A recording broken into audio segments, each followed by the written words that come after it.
രാഹുലിനെതിരായ നടപടിക്ക് ഹൈക്കമാൻഡിന്റെ അനുമതി വേണമെന്നാണ് സണ്ണി ജോസഫ് ഇപ്പോൾ പറഞ്ഞത്. എന്നാൽ സംസ്ഥാനത്തെ നേതാക്കൾ ആലോചിച്ച് തീരുമാനമെടുക്കുമെന്നായിരുന്നു AICC general secretary KC Venugopal ഇന്നലെ പറഞ്ഞത്.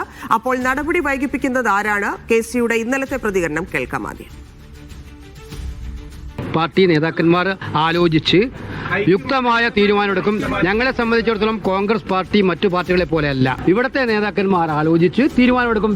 ഞങ്ങളെ പാർട്ടിയിലൊരു സിസ്റ്റമില്ലേ, നിങ്ങളൊന്ന് ഞാൻ ചോദിച്ചോട്ടെ, ഇതിപ്പോ 24 മണിക്കൂർ പോലും കഴിഞ്ഞിട്ടില്ലേ പരാതി വന്നിട്ട്? അപ്പൊ ഞങ്ങളുടെ നേതാക്കന്മാരൊന്നും കൂടിയാലോചിച്ചിട്ടില്ല. സുനിൽ ഐസക് ചേരുന്നുണ്ട്. സുനിൽ, ആരാണ് ഇത് വൈകിപ്പിക്കുന്നത് എന്നുള്ളതാണ്. നേരത്തെയുള്ള നടപടിയാണ് രാഷ്ട്രീയ നേട്ടം എന്നൊരു വിലയിരുത്തൽ പല നേതാക്കൾക്കും ഉള്ള സാഹചര്യത്തിൽ കൂടിയാണ് ഇത്തരത്തിൽ വീണ്ടും വൈകിപ്പിക്കുന്നത്. ഇന്നലത്തെ പ്രതികരണം പോലെയുമല്ല KPCC അധ്യക്ഷന്റെ ഇന്നത്തെ പ്രതികരണം. എന്താണ് മനസ്സിലാക്കുന്നത്?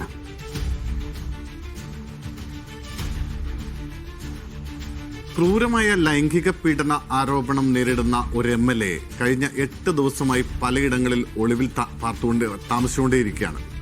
അതിനിടയിലാണ് ആ MLAക്കെതിരെ ഒരു നടപടിയെടുക്കാനുള്ള തീരുമാനം ആരെടുക്കും എന്ന കാര്യത്തിൽ കേരളത്തിലെ കോൺഗ്രസിന്റെ അധ്യക്ഷൻ ഇത്തരത്തിലൊരു നിലപാട് സ്വീകരിക്കുന്നതാണ് ഏറ്റവും പ്രധാനപ്പെട്ട അല്ലെങ്കിൽ ശ്രദ്ധിക്കേണ്ടുന്ന ഒരു കാര്യം. ഞാൻ നേരത്തെ പറഞ്ഞ പോലെ ഇന്നലെ തന്നെ ഇക്കാര്യത്തിൽ രാഹുലിനെതിരെ നടപടി എന്ന പൊതുധാരണയിലേക്ക് നേതാക്കൾ എത്തിയതാണ്. നമുക്ക് ഇന്നലെ തന്നെ പ്രധാനപ്പെട്ട ചില നേതാക്കളുമായി നമ്മൾ സംസാരിക്കുമ്പോൾ, അവരുമായി രാവിലെ മുതൽ ആശയവിനിമയം നടത്തുമ്പോഴൊക്കെ അവർ ഉറപ്പിച്ച് പറഞ്ഞിരുന്നു രാഹുലിനെതിരെ നടപടി ഉണ്ടാകും. അത് ഒരു വാർത്താക്കുറിപ്പ് എന്ന നിലയ്ക്കോ അതല്ലെങ്കിൽ KPCC അധ്യക്ഷന്റെ വാർത്താ സമ്മേളനത്തിലോ ഇക്കാര്യം പ്രഖ്യാപിക്കും എന്നായിരുന്നു രാവിലെ മുതൽ തന്നെ നേതാക്കളുമായി സംസാരിക്കുമ്പോൾ പറഞ്ഞിരുന്ന കാര്യം. പിന്നെ എന്ത് സംഭവിച്ചു എന്നതാണ് ചോദ്യം. നോക്കൂ, ഇന്നലെ നമ്മളിപ്പോൾ കേട്ടു, ഇന്നലെ വൈകിട്ട് KC വേണുഗോപാൽ കാസർഗോഡ് മാധ്യമങ്ങളെ കണ്ടപ്പോൾ സംസാരിച്ചതാണ് നമ്മൾ അല്പസമയം മുമ്പ് കേട്ടത്. അദ്ദേഹം പറഞ്ഞത് AICC ഇക്കാര്യത്തിൽ കൃത്യമായ നിർദ്ദേശം നൽകിയിട്ടുണ്ട്. നടപടിയെടുക്കേണ്ടത് സംസ്ഥാന നേതൃത്വമാണ്. കാരണം പാർട്ടിയുടെ MLA ആണ്, പാർട്ടിയുടെ പ്രാഥമിക അംഗത്തിൽ മാത്രം അതിൽ നിന്ന് പോലും സസ്പെൻഡ് ചെയ്യപ്പെട്ടിട്ടുള്ള ഒരാളാണ്. അയാളെ പുറത്താക്കേണ്ട നടപടി അല്ലെങ്കിൽ അതിന്റെ ഉത്തരവാദിത്തം സംസ്ഥാന നേതൃത്വത്തിനാണ് എന്നാണ് ഇന്നലെ KC വേണുഗോപാലും പറയുന്നത്. സംസ്ഥാന നേതൃത്വം എന്ന് പറഞ്ഞാൽ ആരാണ് എന്ന ചോദ്യത്തിന് കൃത്യമായൊരു ഉത്തരം ഇപ്പോൾ സണ്ണി ജോസഫിന്റെ ഭാഗത്തുനിന്ന് പോലും ഉണ്ടാവുന്നില്ല. അദ്ദേഹം പറഞ്ഞത് അതിനുള്ള കപ്പാസിറ്റിയൊക്കെ എനിക്കുണ്ട്, അതിന് ധാർമ്മികമായ ഉത്തരവാദിത്തമൊക്കെ ഏറ്റെടുക്കാൻ എനിക്ക് കഴിയും, പക്ഷെ അതിനപ്പുറത്തേക്ക് ചില കൂടിയാലോചനകൾ വേണം എന്ന് പറഞ്ഞ് പത്മകുമാറിന്റെ വിഷയമടക്കം ഗോപി കോട്ടമുറിയുടെയും PCCയുടെയും അടക്കമുള്ള പഴയ കാര്യങ്ങളൊക്കെ ഉയർത്തിക്കാട്ടി ഒരു പ്രതിരോധം അതിൽ തീർക്കാനുള്ള ശ്രമമാണ് സണ്ണി ജോസഫ് നടത്തുന്നത്. പക്ഷേ കോൺഗ്രസിന്റെ പ്രധാനപ്പെട്ട പല നേതാക്കളും ഇന്നലെ തന്നെ വളരെ കൃത്യമായി അവരുടെ നിലപാട് പ്രഖ്യാപിച്ചു കഴിഞ്ഞിട്ടുണ്ട്. ഇന്നലെ വൈകിട്ട് VM സുധീരൻ അടക്കമുള്ള പാർട്ടിയുടെ കോർ കമ്മിറ്റി അംഗങ്ങളായിട്ടുള്ള പാർട്ടിയുടെ മുതിർന്ന നേതാക്കളായിട്ടുള്ള ആളുകൾ ഇന്നലെ തന്നെ പരസ്യമായി നിലപാടെടുത്തു. രാഹുൽ ഒന്ന് തുടരാമോ? ഇപ്പോൾ യൂത്ത് കോൺഗ്രസ് നേതാവ് ദുൽകിഫിൽ ചേരുന്നുണ്ട്. ശ്രീ ദുൽകിഫിൽ, എന്തുകൊണ്ടാണ് ഒരു തീരുമാനത്തിലേക്ക് കോൺഗ്രസിന് എത്താൻ സാധിക്കാത്തത്? ആരാണ് ഇത് എടുക്കേണ്ടത്? തീരുമാനത്തിനെടുക്കാൻ പ്രയാസമുണ്ടെന്ന് എനിക്ക് തോന്നുന്നില്ല. ഇന്നലെ തന്നെ KPCC പ്രസിഡന്റ് ഉചിതമായ തീരുമാനമെടുക്കുമെന്ന് പറഞ്ഞിട്ടുണ്ടല്ലോ.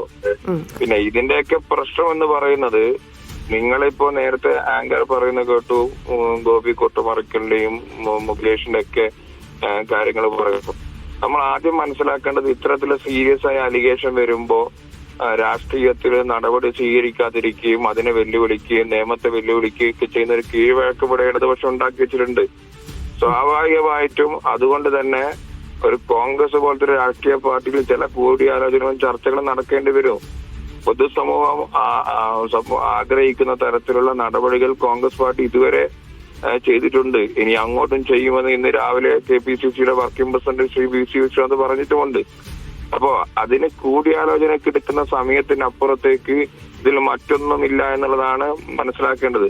അത് മാത്രമല്ല, കോടതി വിധിക്കായിട്ടുള്ള കാത്തിരിപ്പാണോ ഇത്? ഇല്ലെങ്കിൽ നമുക്കറിയാം, ഒരു ചില ആളുകൾ ഇല്ലെങ്കിൽ ഒരു വിഭാഗം നേതാക്കൾ ഇത് രാഷ്ട്രീയ നേട്ടം കൂടി കാണുന്നുണ്ട്. അപ്പം നേരത്തെ നടപടി എടുക്കുന്നതായിരിക്കും തെരഞ്ഞെടുപ്പ് കൂടി മുന്നിൽ നിൽക്കുമ്പോൾ നല്ലത് എന്നൊരു അഭിപ്രായം പാർട്ടിക്കകത്തില്ലേ? അല്ല, കോടതി വിധി എന്നൊക്കെ പറയുന്നത് കോൺഗ്രസിനെ ഏകപക്ഷീയമായി ആക്രമിക്കാൻ മാത്രമാണ് ഇതൊക്കെ ഉപയോഗപ്പെടുന്നത്. കാരണം ഒരു FIR പോലും തയ്യാറാക്കാതെ ആദ്യം പരാതിയിൽ നടപടിയെടുത്ത ഒരു പാർട്ടിക്ക് എന്തിനാ കോടതി വിധി കാത്തിരിക്കേണ്ട ആവശ്യം എന്താണുള്ളത്?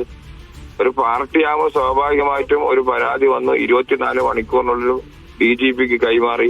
കേരളത്തിലെ ഏത് പാർട്ടിയാണ് അങ്ങനെ പരാതി അതിന്റെ മെറിറ്റിൽ നിങ്ങൾ ചർച്ച ചെയ്യാതെ, അതിനെക്കുറിച്ച് സംസാരിക്കാതെ നിങ്ങൾ വീണ്ടും ഇതില് കോൺഗ്രസ് പാർട്ടിയിൽ അത് വൈകുന്നു. അപ്പൊ അങ്ങനെ എടുക്കുന്ന മെറിറ്റ് അല്ലെങ്കിൽ അതിന്റെ ഗുണം കോൺഗ്രസിന് കിട്ടരുത് എന്നുള്ള ഒരു ദുർവാശിയുടെ ഭാഗമായിട്ട് സംഭവിക്കുന്നേ ഉള്ളൂ.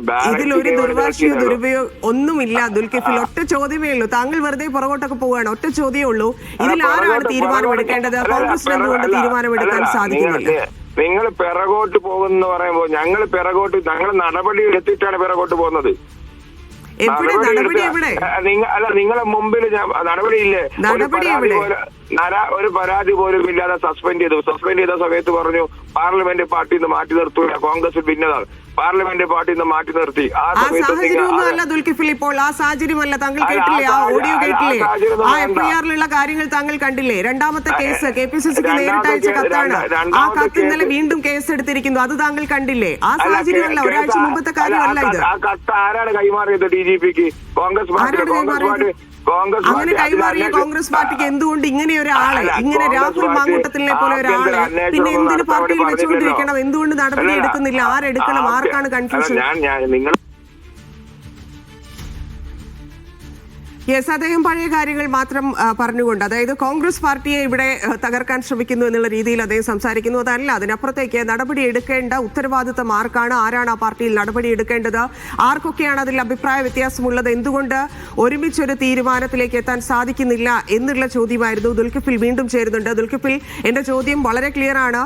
എന്തുകൊണ്ട് തീരുമാനമെടുക്കാൻ വൈകുന്നു? എന്തുകൊണ്ട് തീരുമാനത്തിലേക്ക് എത്താൻ സാധിക്കുന്നില്ല? ആർക്കൊക്കെയാണ് രാഹുൽ തുടരണം, പാർട്ടിയിൽ ഉണ്ടാകണം എന്ന് നിർബന്ധമുള്ളത്? ആർക്കൊക്കെ അത് വേണ്ട എന്നുണ്ട്? അതാണോ ഈ നടപടിയിലേക്ക് എത്താൻ, അതായത് പാർട്ടിയിൽ നിന്ന് പുറത്താക്കുന്നത് ഉൾപ്പെടെയുള്ള കാര്യങ്ങളിലേക്ക് കോൺഗ്രസിന് എത്താൻ സാധിക്കാത്തത്? നിങ്ങൾ ആദ്യം മനസ്സിലാക്കേണ്ട, അദ്ദേഹത്തിന് അടുപ്പമുള്ള നേതാക്കന്മാർ ഉൾപ്പെടെയുള്ള ആളുകൾ ഇരുന്ന് തന്നെയാണ് അദ്ദേഹത്തെ സസ്പെൻഡ് ചെയ്യാൻ തീരുമാനിച്ചത്, പാർലമെന്റ് പാർട്ടിയിൽ നിന്ന് മാറ്റി നിർത്താൻ തീരുമാനിച്ചത്. അതേപോലെ തന്നെ ഈ വിഷയത്തിലും ഇതിന്റെ ഗൗരവം മനസ്സിലാക്കി അത് തീരുമാനമെടുക്കും. നിങ്ങൾ വെയിറ്റ് ചെയ്യൂ. ഇവിടെ ആ തരത്തിലേക്ക് നിങ്ങൾക്ക് ഇപ്പം പുറത്താക്കണം എന്ന് പറയുന്നതിനോടാണ് നമുക്ക് വിയോജിപ്പുള്ളത്. ഞങ്ങൾ ഇന്നലെ പറഞ്ഞിട്ടുണ്ടല്ലോ, അദ്ദേഹം സ്വയം ഒരു തീരുമാനമെടുക്കുന്ന സമയമായിട്ടുണ്ട് എന്ന് ഞങ്ങൾ ഉൾപ്പെടെയുള്ളവർ പറഞ്ഞതാണ്.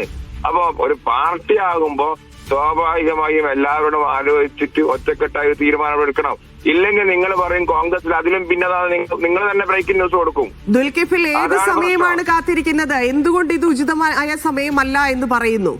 ഉചിതമായ സമയമല്ല എന്ന് പറയാൻ കഴിയും. 24 മണിക്കൂർ ആകുമ്പോഴേക്കും നിങ്ങൾ ഒരു പരാതി വന്നു, 24 മണിക്കൂറിന് മുമ്പ് അത് കൊടുത്തു. അതിൽ എവിടെ നിങ്ങളുടെ MLA, കോൺഗ്രസിന്റെ MLA എവിടെ? 8 ദിവസമായി. അല്ല, അത് നിങ്ങൾ ചോദിക്കുന്നത് പിണറായി വിജയനോടാണ്. കേരളത്തിലെ രാഹുൽ മാങ്കൂട്ടത്തിൽ എന്ന് പറയുന്ന MLA എവിടെ പോയി എന്നത് നിങ്ങൾ ചോദിക്കേണ്ടത് കേരളത്തിലെ ആഭ്യന്തരമന്ത്രിയോടാണ്. ഇത് പറയൂ, ഉചിതമായ സമയം അത് ഏത് സമയമാണ് കോൺഗ്രസ് കണ്ടിരിക്കുന്നത്? അല്ല, ഉചിതമായ സമയത്ത് കോൺഗ്രസ് പാർട്ടിയിലെ പ്രതിപക്ഷ നേതാവ് ഉൾപ്പെടെയുള്ള ആളുകൾ കൃത്യമായി ആ വിഷയവുമായി ബന്ധപ്പെട്ട് കൂടിയാലോചന നടത്തി ഒറ്റക്കെട്ടായി തീരുമാനം പ്രഖ്യാപിക്കുന്നു പറഞ്ഞിട്ടുണ്ട്. അതുവരെ നിങ്ങളത് വെയിറ്റ് ചെയ്യും. ഇതുവരെ പൊതുസമൂഹം അംഗീകരിക്കുന്ന പൊതുസമൂഹം കോൺഗ്രസ് പാർട്ടിയിൽ നിന്ന് എന്താണ് പ്രതീക്ഷിക്കുന്നത്? മറ്റൊരു രാഷ്ട്രീയ പാർട്ടിയും തീരുമാനിക്കാത്ത തരത്തിൽ തീരുമാനമെടുത്ത് മുന്നോട്ട് പോയിട്ടുണ്ട്. കേരളത്തിലെ ചരിത്രത്തിൽ അങ്ങനെ തീരുമാനം എടുത്തിട്ടില്ലല്ലോ. ഇപ്പോഴും ഒരു മഹാൻ ഡിവൈഎഫ്ഐയുടെ സംസ്ഥാന വൈസ് പ്രസിഡന്റും അതേപോലെ തന്നെ പത്തനംതിട്ട ജില്ലാ സെക്രട്ടേറിയറ്റ് മെമ്പറുമായ ഒരാൾ ജയിലിൽ കിടക്കുന്നുണ്ട്, സ്വർണം കളവ് നടത്തിയ കേസിൽ. അദ്ദേഹത്തിനെതിരെ എന്തെങ്കിലും നടപടി സ്വീകരിച്ചോ? ഞാൻ ആ കേസും ഈ കേസും താരതമ്യം ചെയ്യുന്നല്ല. ആ കേസും ഈ കേസും തമ്മിൽ വ്യത്യാസമുണ്ട്. പക്ഷേ ഈ വിഷയത്തിൽ ഒരു തവണ പാർട്ടി നടപടി സ്വീകരിച്ചിട്ടുണ്ട്.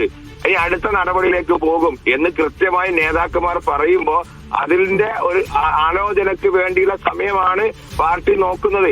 അതിന് നിങ്ങൾ കോടതി ഒരു സംശയം ചോദിക്കട്ടെ ദുൽഖിഫിൽ, ഒരു സംശയം മാത്രമാണ്. ഇനിയിപ്പോൾ ജാമ്യാപേക്ഷ തള്ളിയില്ല, ജാമ്യം ലഭിച്ചു എന്ന് കരുതുക. ജാമ്യം ലഭിച്ചു കഴിഞ്ഞിട്ടുണ്ടെങ്കിൽ ഈ പറയുന്ന ഇത്രയധികം പ്രശ്നങ്ങൾ പാർട്ടിക്ക് ഉണ്ടാക്കി വെച്ചിരിക്കുന്ന കോൺഗ്രസ് പാർട്ടി എന്താണ് കേരളത്തിൽ എന്നുള്ളതറിയാം, ഇന്ത്യയിൽ എങ്ങനെയാണെന്നുള്ളതറിയാം. അങ്ങനെ ഒരു പാർട്ടി ഇങ്ങനെ ഒരാൾ കാരണം ഈ വിഷയത്തിൽ, ഇത്രത്തോളം മോശമായിട്ടൊരു വിഷയത്തിൽ മറുപടി പറയാൻ കാരണമാകേണ്ടി വന്ന ഒരു മനുഷ്യനെ, ഇല്ലെങ്കിൽ ഒരു പാർട്ടിക്കാരനെ നിങ്ങൾ കോൺഗ്രസിൽ തന്നെ നിർത്തുമോ? അത് നിർത്താൻ നിങ്ങൾക്ക് സാധിക്കുമോ? നിങ്ങൾ കോടതി വിധി വന്നാൽ അങ്ങനെ, കോടതി വിധി ഇല്ലെങ്കിൽ ഇങ്ങനെ എന്നുള്ള ചോദ്യത്തിനും ഇവിടെ പ്രസക്തിയില്ല. ഇന്ന് രാവിലെ ഞാൻ ചോദിച്ചതിൽ താങ്കൾക്ക് എന്താണ്, അതായത് അങ്ങനെ ഒരാളെ പാർട്ടിയിൽ നിർത്തണം എന്ന് താങ്കൾ ആഗ്രഹിക്കുന്നുണ്ടോ? അങ്ങനെ ഒരാൾ ഈ പാർട്ടിയിൽ വേണമെന്ന് താങ്കൾ ആഗ്രഹിക്കുന്നുണ്ടോ? ഞാനൊന്ന് പറയട്ടെ, KPCC വർക്കിംഗ് പ്രസിഡന്റ് ഉൾപ്പെടെയുള്ളവർ ഇന്ന് രാവിലെ പറഞ്ഞു ശക്തമായ നടപടി സ്വീകരിക്കും. അദ്ദേഹം പറഞ്ഞത് ഞാൻ കേട്ടു. ഞാൻ താങ്കളോടാണ് ചോദിക്കുന്നത്, രാഹുൽ മാങ്കൂട്ടത്തിൽ കോൺഗ്രസിൽ വേണം എന്ന് താങ്കൾ ആഗ്രഹിക്കുന്നുണ്ടോ? ഞങ്ങൾ ഇന്നലെ പറഞ്ഞല്ലോ, അദ്ദേഹം തന്നെ സ്വയം അത് ആലോചിക്കേണ്ട സമയം അതിക്രമിച്ചിരിക്കുന്നു. പാർട്ടി എന്ന് പറയുന്ന ഇതിൽ നടപടി സ്വീകരിക്കണം. ഇതിലൊക്കെ ഞങ്ങൾക്ക് വളരെ നന്ദി സംസാരിച്ചതിന്.